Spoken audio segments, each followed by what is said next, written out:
The land down under has never been easier to reach. United Airlines has more flights between the U.S. and Australia than any other U.S. airline, so you can fly nonstop to destinations like Sydney, Melbourne, and Brisbane. Explore dazzling cities, savor the very best of Aussie cuisine, and get up close and personal with the wildlife.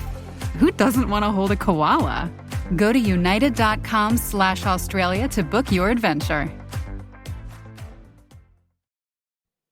From the Gator Framework Studio in Music City, it's the Dining at Disney podcast. Another thing about good food, it brings folks together, all walks of life. You'll discover all the best restaurants and food as you hungrily explore the Disney parks. Let's do this thing! The Dining at Disney podcast. Welcome to the Dining at Disney podcast. I am Kristen, Disney park enthusiast, foodie, travel expert, and overwhelmed at the moment. So much school stuff. Forms.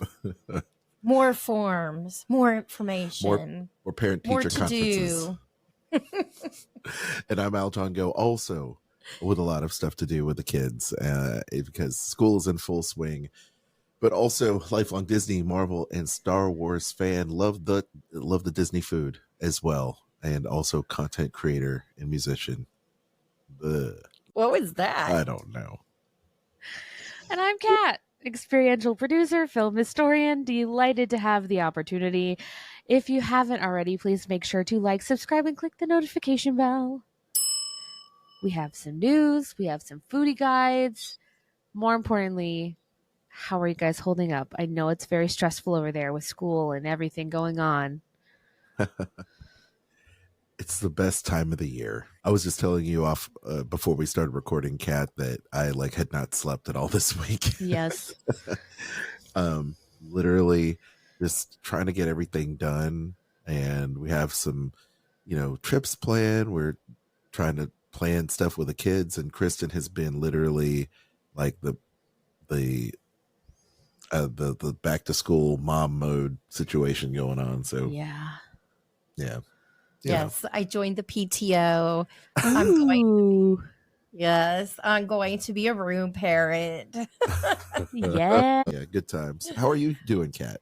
Oh, I can't complain. It's actually not slowing down, but because the kids are back in school and I work in a children's museum, it's gotten a little bit less crazy physically, even though theoretically it's still absolute chaos. Yeah.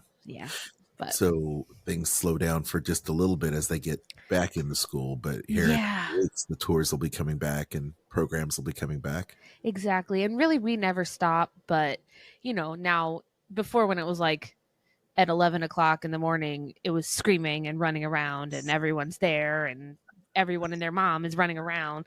And now it's like at 2 o'clock. Everyone's there screaming and running around instead of at 11 because everyone's in school. Well, I hope everyone is doing well. Mm-hmm. Little housekeeping once again.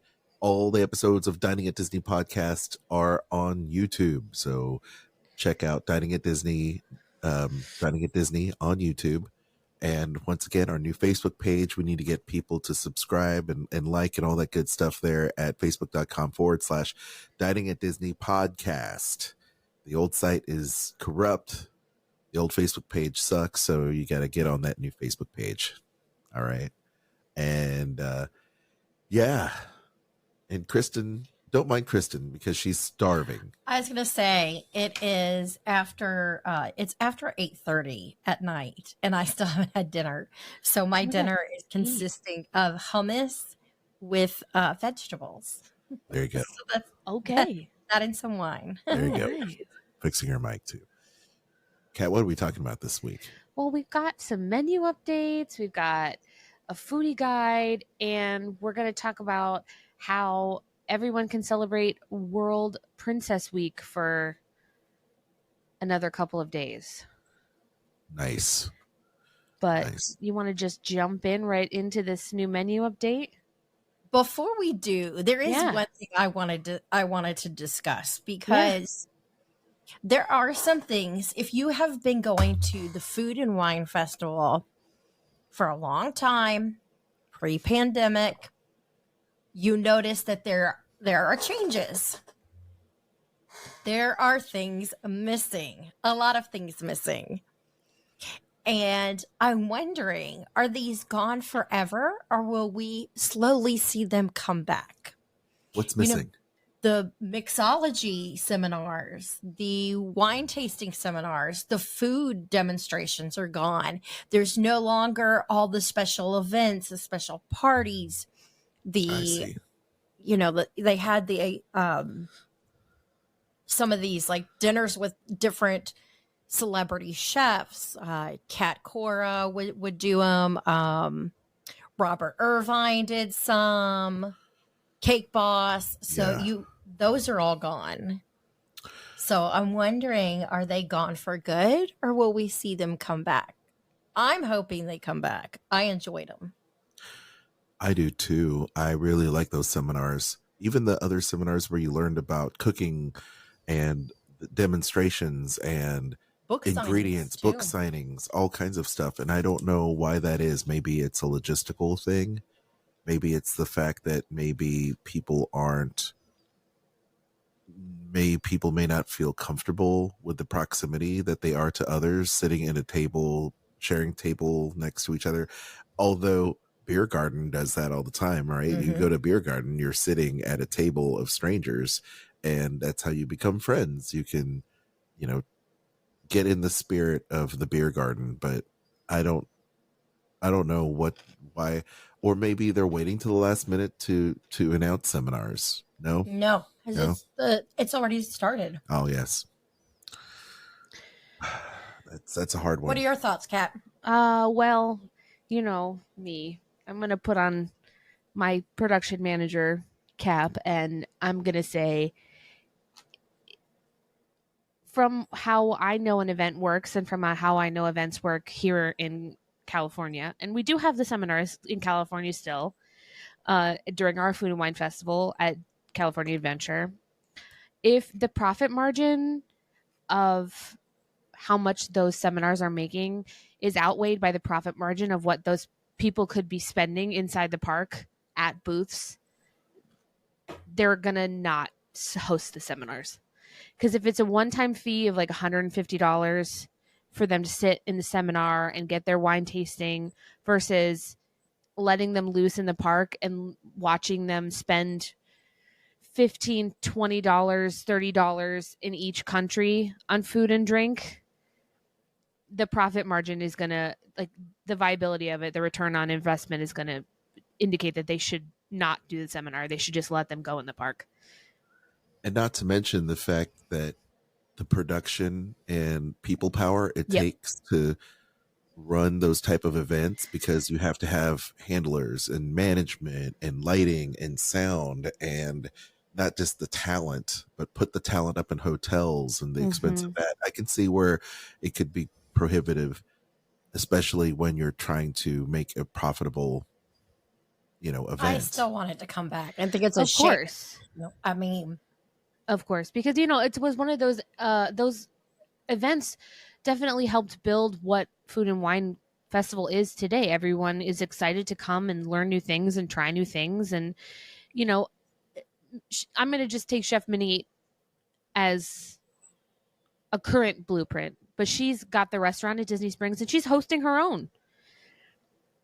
She says, pay $195, you'll come, I feed you a family style meal, you get to talk to me, I'll sign my book for you, and we'll all, it's a 20-person thing, and her ROI is probably extravagant on those things because how many people, the restaurant's still open.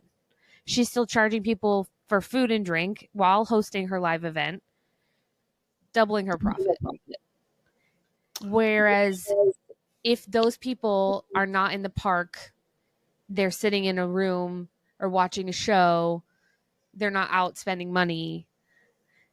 And I think it's a shame because like those things used to be like such huge highlights for everyone. You guys, people always talk about how much they miss them. And I have a reason. I have a more realistic reason. Tell me. HGTV's parent company is Warner Brothers Discovery. That's true as well. So if you are not following what's going on in the news with the media company, several weeks ago, Warner Brothers Discovery was literally downgraded in terms of their company's overall worth by hundreds of almost $1 billion, like almost $1 billion. Like you wake up one morning and your company is like 14 billion and now it's worth like 9 billion. It's like, and I don't know the exact numbers, but it is astronomical how much they've lost. Now, the ongoing saga of Warner Brothers Discovery, from maybe 25 years ago, was they were bought out by Warner Brothers Discovery had bought Ted Turner, and Warner Brothers Discovery had also merged with the AOL Time Warner, situation. And the company has been in a downward spiral ever since that merger because they have not been able to recover since the bubble broke on the .com, growth, the .com craze. And this is my general understanding of it. Media people that are listening to this are probably screaming at their iPods right now, or at their iPhones, whatever. They're screaming at their iPods in the past. They're screaming at YouTube right now at the moment. But I feel like that's probably one of the big factors because HGTV was a key sponsor of the talent coming in because they were promoting all of their shows across Food and Wine. And so Flower and Garden. Well, they also did a lot of their talent on HGTV or Cooking Network or whatever, because aren't those all? It's all under the same umbrella. It's all under the same umbrella. So if a lot of the Cooking Channel and Food Network channels are struggling, which they are because of streaming,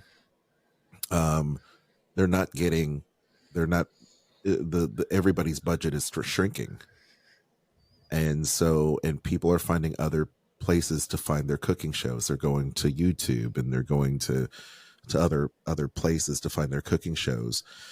So it's a shame because obviously we all love the seminars, but I think one of the things that Disney relied upon, I think, was probably getting a lot of that financed or co-financed by HGTV or Warner Brothers Discovery.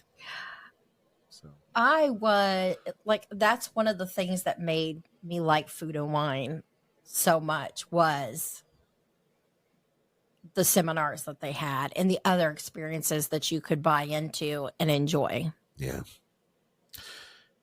And it made it to where we spent more days in the park for Food and Wine Festival because we would do a seminar in the morning and one in the evening, and we would spend the entire day in the park spending money. And so we would do 3 or 4 Epcot days instead of 1 or 2. Well, they may be figuring out that, they're doing, this is the first time, right, that they're doing it without the seminars? No, it's been since COVID. Is it really? Yeah. Gosh. Yeah.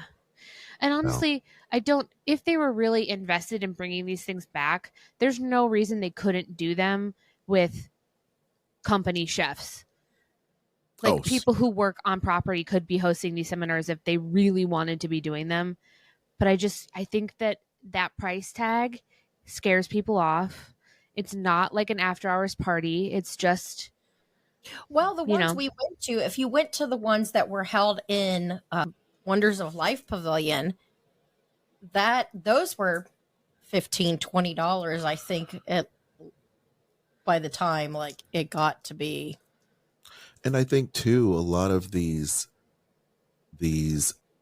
promos for drinks and other people that would host mixology brought to you by, let's say, Smirnoff or whomever it is, right? Whatever company it is or bottling company it is, distributor it is. La Crema would be one of the.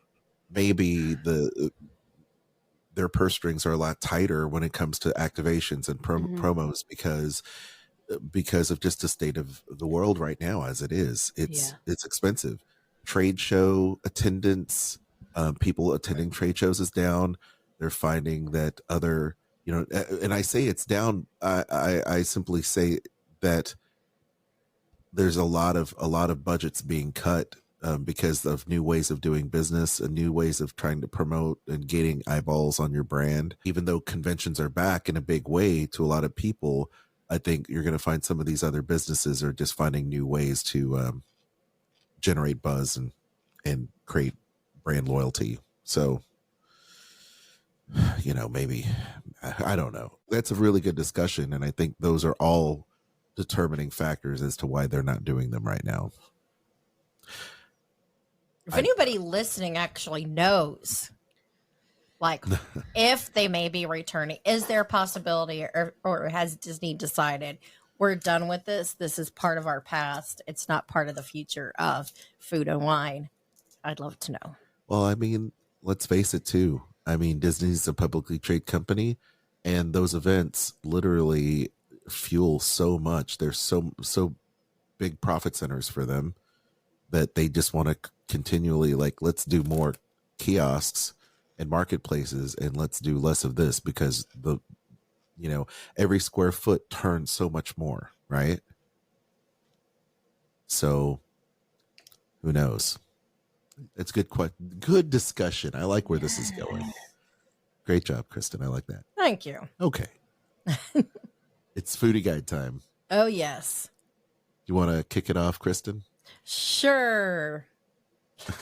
As Kat and I would agree, this is the best time of the year.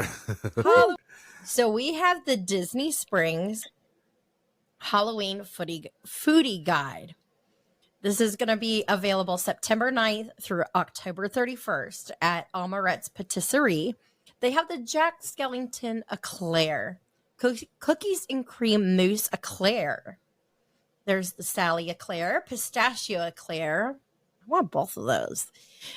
This looks amazing. The Madame Leota Petite Cake, layers of chocolate chiffon, caramel mousse, and crushed pretzels.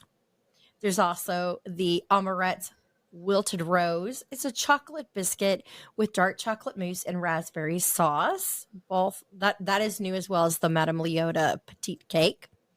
And this one too, it is the Halloween Minnie Mouse Dome. Chocolate chiffon cake and dark chocolate mousse with cherry gel filling.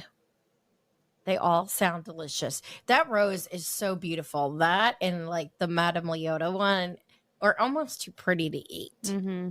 Oh, that looks nice. But the deliciousness of how it just sounds so delicious. It does look good on the screen. Yes. For those of you watching the Spotify video, looks amazing. Over at Deluxe Burger, available September 9th through November 11th, they have the pumpkin shake. Vanilla gelato blended with pumpkin pie mix, caramel sauce, pumpkin spice, and graham cracker crumbles, topped with whipped cream and pumpkin spice. Wow. I'll take that. That sounds good. At Dockside Margaritas, available September 9th through October 31st, the Mysterious Margarita. It is Patron Silver Tequila, Grand Marnier liqueur, sweet and sour, lime juice, black cherry puree, and Granny Smith apple, garnished with an orange wedge and a cherry. Boy, does that sound and look great. Wowzers. I wish I could have that. Nice. Over at Jock Lindsay's Hanger Bar. It's going to be available September 9th through October 31st. Kat, what do they have going on? Oh, yes, the Spiced Pear Potion, which is Captain Morgan original spiced rum, pear nectar, lemon juice, and cinnamon simple syrup, garnished with the cinnamon stick. Wow. You could also try the Pumpkin Patch Old Fashioned. Maker's Mark Kentucky Straight Bourbon, simple and vanilla syrups, pumpkin spice, and Angostura bitters, served with an ice sphere. That one's new this season. Oh, I want to try and make that. That sounds good. Oh, you could totally make that. Yeah. I've got all the stuff here. Heck yeah. Also new this season, the Creepy Mudslide. It's Kahlua coffee liqueur, Tito's handmade vodka, Bailey's Irish cream liqueur, and vanilla base, served in a chocolate syrup drizzled glass, garnished with whipped cream, gummy candy, and crushed cookie pieces. It looks like a dessert. Yeah, I was going to say skip your dessert and head over to Jock Lindsay's. I'm mean, okay with that. Yeah. This is one you'd have to be careful if you had little kids, because you would have to hold that the entire time. Yeah. Because it looks like something for them, you Looks know, like a with the shake, little yeah. worms and everything in it. Like, yeah. No, honey. This is mommy's special drink. That's right. It's mommy juice. No drinky. Hey, I have to tell you that Jock Lindsay's Hangar Bar is one of my favorite Disney Springs places. I do know that about you. I love the drinks. I love the food. I love the Indiana Jones of it all. It's awesome. And the staff is pretty darn cool too. Absolutely. So, yeah. Shout out. Well, over at Marketplace Snacks, available September 9th through October 31st, you can get a Mickey Pumpkin Waffle Sundae. It has vanilla soft serve topped with pumpkin caramel and M&M's milk chocolate candies in that beautiful bubble waffle where the bubbles are little Mickey heads. It's so cute. Very cute. Mm-hmm. My favorite location at Disney Springs, Swirls on the Water, also available September 9th through October 31st. They are bringing back the Maleficent cone, but they've spiced it up a little bit. It's a black vanilla cone filled with pistachio and purple cheesecake soft serve and chocolate horns. Love it. I want that immediately. Immediately, yes. I think when we go on vacation and we stop in Disney Springs, because we always do, we have to stop and get this again. Please tell me Because I about really it. enjoyed it last time. The kids loved it too. Make no mistake. It's awesome. They loved all the soft serves. What's not to love? They were not picky about their flavors. Yeah, my 4 food groups are literally 4 of these cones. Yes. I could live. Swirls on the Water is such a great place. I love that place. I will say our daughter preferred, surprisingly, the raspberry over the coconut when we were at Magic Kingdom. Yeah. Yeah. Yeah. So good. I was like, okay, let me have your coconut then. I'll take the coconut swirl, please. Thanks. Thank you. Well, Aljon, do you want to tell us about the ganachery? Oh, why I do. Yay. And this is yet another awesome place. While I queue up the pictures, if you will. So give me a momentito. But the ganachery, if I blow this picture up so you guys can actually see it, minimize me. Okay.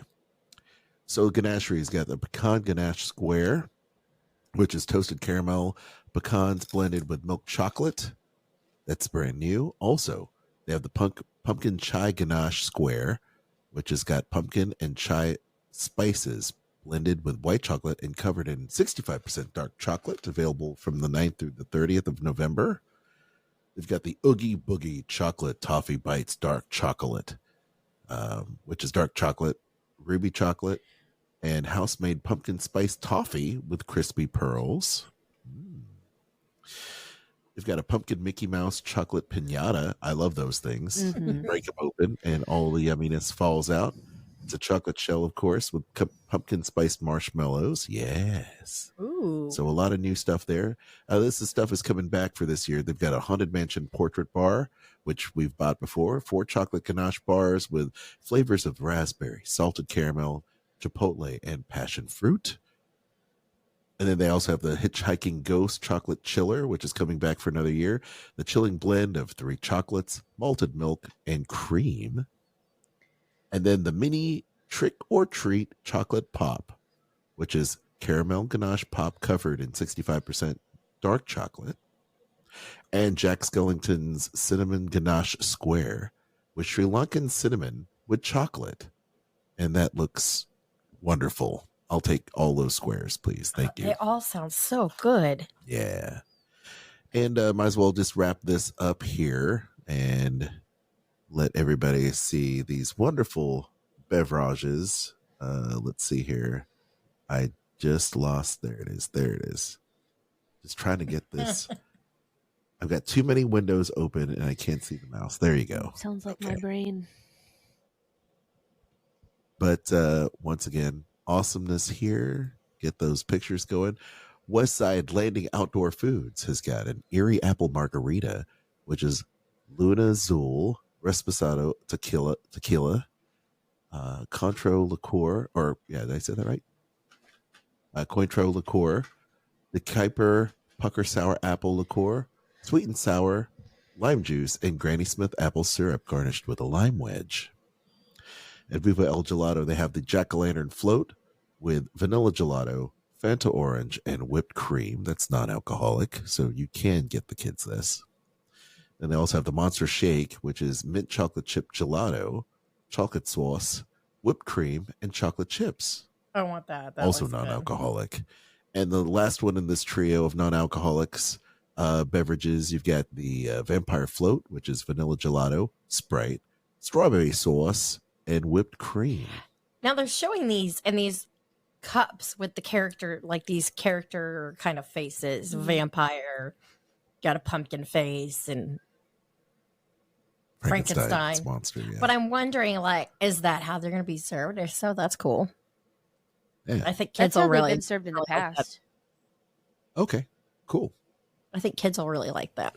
Definitely. That is quite a little foodie guide. I like it. Mm-hmm. I like you. So before we get into the Disney travel deal, do you want to go over some of the restaurant updates at Springs? Sure, Kat, you want to kick it off? Oh, of course I do. Wonderful. So, I know you guys love Art Smith's Homecoming, Yes. and they're updating their menu just in time for Labor Day. Can you believe it? It's just right around the corner. I can't. I don't want to think about it. It's fall, y'all. Well, Feels like summer here, but it's fall. I know. It's Halloween. August 1st. Happy Halloween. Wow. They're adding a meatloaf main plate, a drink called a cowboy culotta, a 1981 salad, which I looked up, and it is like a chopped salad. It's got ham, roasted artichoke, tomato, Swiss cheese, Spanish olives, and secret sauce. Worcestershire, lemon really juice, good. olive oil, garlic, and vinegar. Yeah, it feels like a choppy salad like an antipasti almost. Yes, that's what I thought of when I first saw it. Yeah, Yes, I'll totally take that. yeah, I would eat that. A honeybee cocktail, a smothered chicken plate, a meatloaf sandwich, and a dragon fruit mojito. Yeah. And Ooh. these are coming on the back of Chef Art Smith's Homecoming being named second place best theme park restaurant in the Best of Orlando 2024. Hey, Very excited. We love I Chef. saw that the other day. I was like, yes, good for them. Yeah, you got to get Chef Art Smith on the show. That's what we need to that do. would be wonderful. Oh, It's I been would a while love to since have we've him done on. that. Oh, I love it. He's so much fun. Chef Art Smith, if you're listening, please come on the show. Chef Art Smith, Yes. you like my post. I like doesn't your he post. follow you? He does. He does follow me. I should Well, DM Yeah. him. I was gonna DM say. him. Slide into his DMs. Yes. Chef, big fan. Mm-hmm. Big fan. We love your moonshine. Let's go. So Let's do if it. you head over to Chef Art Smith's and check out these new menu items, let us know what you think of them. I'm sure they're going to be fantastic. I love it. Gang, once again, it's this time in the show where we highlight the latest Disney travel deal as we look forward to Labor Day, the official kickoff of the fall season. We have some awesome deals from the fall and into the holidays. Kristen, how can people save money on their next Disney trip? If you are planning to travel October 6th through November 21st, and you're staying most Sunday to Thursday nights, you can enjoy a savings. But it's going to be less than if you were to travel November 24th through December 25th. If you're traveling then, most nights will be where you can save up to 30% off rooms. But in addition to this, they're also going to do a little extra benefit. If you purchase a 4-day or longer theme park ticket, on top of that, you will then get for free the park hopper option. Oh. So that's pretty nice. So you Very get like nice. kind of two different deals in one. I love that. Mm-hmm. Well, this It's the is first one- time they've done where they've like giving you a little bit of something extra. I like that. It's nice to get something extra. Don't Yes, you think? it is. I agree. Well, we don't only have great deals on this particular Walt Disney World trip. There are many more. Adventures by Disney's released some new trips. There's Disneyland specials going on right now. Of course, everyone trying to get on the latest and greatest Disney cruise lines. But not just that, Royal Caribbean as well. Celebrity Cruises got some great deals. Kristen she's your hookup. They've like got she's done. second person 75% off. Oof, what a great deal. How can people book their next cruise, Universal or Disney trip? They can contact me at themeparksandcruises@gmail.com. Make it happen. Yes, please. Princess Week is right around the corner. As you listen to this, you're going to have a couple days to experience this, right, guys? Yes. So as you listen to this, it's happening all the way until the end of the month, which is only, a couple days left. Stop it. So I know, right? Where did the time go? Help me. Don't know. So as we wrap up Princess Week, if you haven't partook any of these special items from across the Disney parks, let's go do it. Get in the park. Let's get into talking about Walt Disney World and Disneyland. Go for it. Okay. Over at Walt Disney World, they're going to have limited time eats such as Moana's Petite Cake, Tiana's Cone, Guardian of the Dragon Gem Cake, and Rapunzel's Sundae. You can also dine alongside your favorite Disney princesses. Of course, booking reservations at Cinderella's Royal Table, over at Magic Kingdom, or over at Epcot, you have Akershus Royal Banquet. Also, Tiana's Bayou Adventure. You can go over there and ride that attraction and be part of all of that. Also, if you're a fan of Moana, you have Journey of the Water, which, of course, was inspired by Moana, where you get to explore an outside trail, encounter water, just like Moana did. Aljon, talk about Disneyland. Okay. I'm calling it up because I just totally got the wrong picture up. Why didn't you talk about Disneyland? Okay. With my screens here? Well, you could try the Disney Princess Breakfast Adventure at Napa Rose inside Disney's Grand Californian Hotel and Spa. You can reserve a scrumptious 3-course breakfast for you and your family and meet your favorite princesses such as Mulan, who teaches warrior moves, and Belle, who reads a story to guests. Of course, all year round, basically, you can get princess-themed novelties like the Princess Diana Sipper, the Princess Aurora Sipper, and the Princess Belle Sipper in the parks. And also, I can't recommend enough going to see storytelling at Royal Theater in Fantasyland, where they do reenactments of Beauty and the Beast and Tangled. And, of course, just across the way, you can meet all your favorite royals at the Royal Hall in Fantasyland. Nice. Yes. Wow. Well, not too many more days left. You have the but these are things that pretty much you can do all the time. Yeah. It's just like, yeah. It's like friendship. We celebrate princesses all year round. Oh, this is true. But I have to say, the Disneyland Princess Breakfast Adventure, those things look great. Mm-hmm. Can I tell you that our daughter loves this new game? I don't know if you've seen this. This is for kids, but it is a build your princess cupcake game. Oh, cute.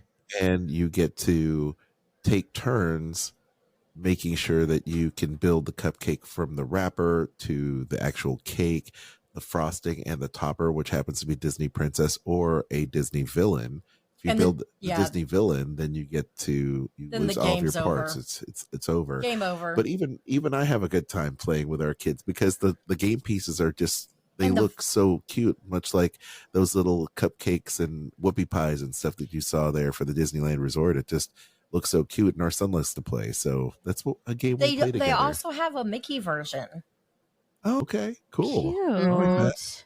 I have that saved in a cart somewhere. Oh, you see, our kids are so crafty, Kat, that they will climb over and they'll try to look and scour for treats and food and, of course, toys. That's they love.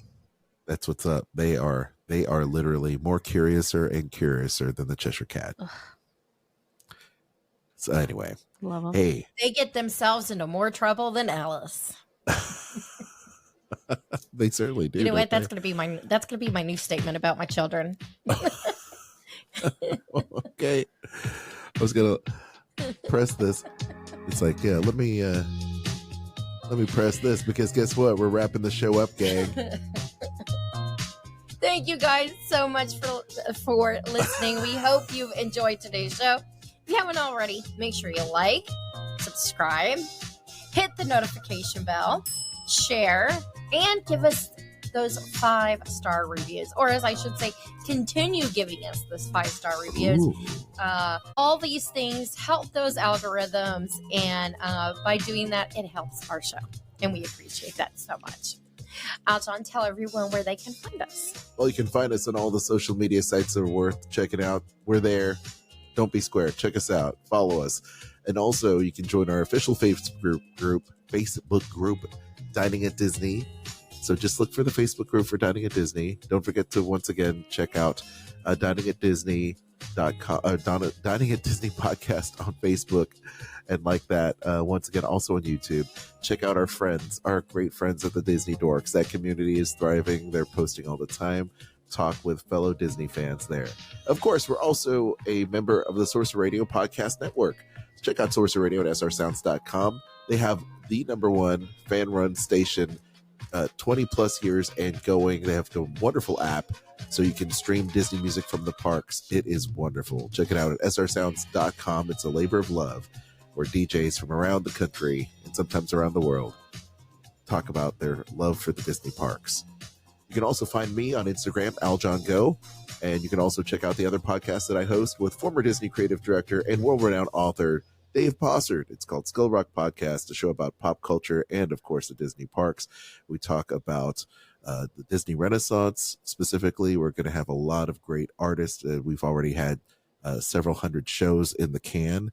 So please go out there and subscribe to Skull Rock Podcast. Kat? Mm-hmm. You can find me on Instagram at catastrophe at CAT_ASTROPHE. And you can listen to my little podcast, Eat the Pictures, wherever you find podcasts. If you want to support the show, and we hope you do, consider donating to the show on whatever platform you watch or listen to us on. If you're watching the video, hello. You can also shop our links: Amazon, Disney Store, Kingdom Strollers, and Garden Grocer. And you can find those at diningatdisney.com or in the show notes of this episode and every previous episode. Just look there. You can find it. Until next time, I've been Kat. That's been Kristen and Aljon. Bon appetit. The information and opinions expressed in this podcast are for entertainment and informational purposes. All other trademarks mentioned are the property of their respective owners.